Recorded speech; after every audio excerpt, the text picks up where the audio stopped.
Nah, ini adalah peta silsilah. Jadi, untuk kelainan pada kromosom kelamin ini, kita bisa telusuri siapa orang yang pertama membawa sifat ini. Apakah mulai dari neneknya atau dari keturunan-keturunan sebelumnya. Jadi, kita bisa telusuri dengan menggunakan istilahnya namanya pedigree atau peta silsilah keluarga. Nah, untuk simbolnya dulu Mem ajarkan. Jadi yang pertama ada simbol kotak. Kotak ini menandakan itu adalah seorang pria. Kemudian bulat ini menandakan seorang wanita. Kemudian jika dia seperti ini berarti ini menikah. Jadi ini bapaknya, ini ibunya. Kemudian kita ambil garis ke bawah berarti ini adalah anak-anaknya. Jadi dia memiliki 5 orang anak, 3 anak perempuan dan 2 anak laki-laki. Kemudian anak perempuannya yang kelima ini menikah dengan seorang pria. Pria kalau dia ada arsiran seperti ini itu adalah penderita. Begitu juga misalnya kalau ada wanita kemudian diarsir itu berarti dia penderita. Jadi kalau yang seperti ini normal, tapi kalau ada arsirannya berarti dia penderita.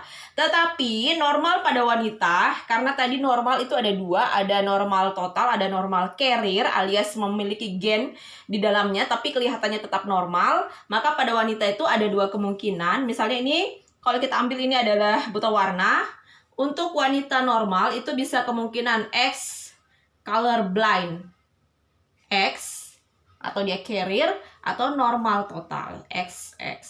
Jadi seperti itu ya untuk gen normalnya. Dia bisa carrier atau normal. Karena kita tidak tahu. Kelihatannya dia normal tetapi kita tidak tahu gennya di dalam itu ada membawa sifat atau tidak. Kemudian ini adalah cucunya. Nah, ada simbol lain yang bisa jadi di dalam pedigree itu muncul. Misalnya kalau dia punya anak kembar. Ini punya anak kembar seperti ini, dia ada garis seperti ini, berarti ini anaknya kembar. Jadi kalau misalnya ini naik ke atas ini, berarti dia di antara anaknya itu ada yang kembar. Bisa kembar identik atau yang berasal dari 1 sel telur, atau kembar fraternal berasal dari 2 sel telur. Kalau yang seperti ini biasanya kembar fraternal. Kemudian ada simbol seperti ini. Nah, ini berarti menandakan individunya letal. Jadi kelainan ini mengakibatkan kematian. Berarti seperti itu. Jadi dia kalau ada simbol silang seperti ini berarti ini letal atau mati individunya. Nah, misalkan memang langsung ambil contoh soal ya. Misalkan di sini ada pedigree seperti ini, maka disuruh cari genotip 2 itu yang ini ada biasanya dikasih nomor seperti ini ya.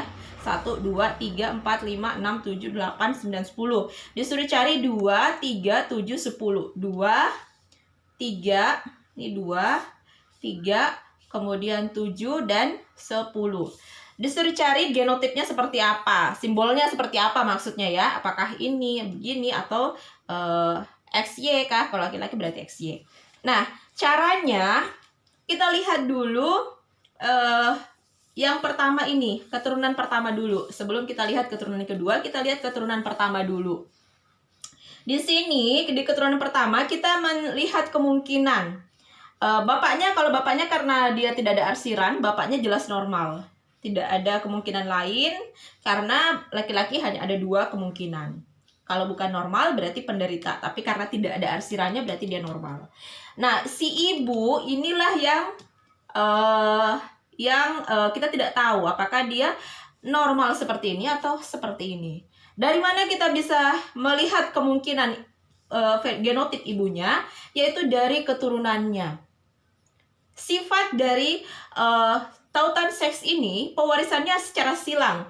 Maka jika ibu yang membawa sifat tersebut, kemungkinan besar yang kena adalah anak laki-laki. Jadi kalau seperti ini anak laki-lakinya itu kena, kemungkinan besarnya bisa kita pastikan ibunya adalah carrier. Karena ada anak yang kena. Dari mana anaknya bisa kena? Kalau misalnya orang tuanya dua-duanya normal, jelas tidak mungkin. Maka kemungkinannya pastinya gennya berasal dari si ibu. Maka kita ambil kesimpulan ibunya adalah carrier. Seperti ini. Tinggal kita silangkan, maka inilah hasil keturunannya. Kita bisa ambil kesimpulan, berarti individu 2-nya ini nantinya adalah XCBX. Kemudian individu 3 di situ 3 dan 7 itu bisa kita tulis atau. Karena anak perempuannya juga ini ada dua kemungkinan, bisa ini, bisa ini. Jadi kalian boleh tulis atau. Jadi seperti ini ya. Ini atau ini. Boleh ini untuk individu 3 dan 7. Tapi 7 ini kita bisa pastikan, 3 tadi boleh pakai ini. Yang 7 bisa kita pastikan karena dia ada keturunannya. Karena ada keturunannya, berarti yang 7 ini bisa kita pastikan apakah dia XCB atau dia normal total.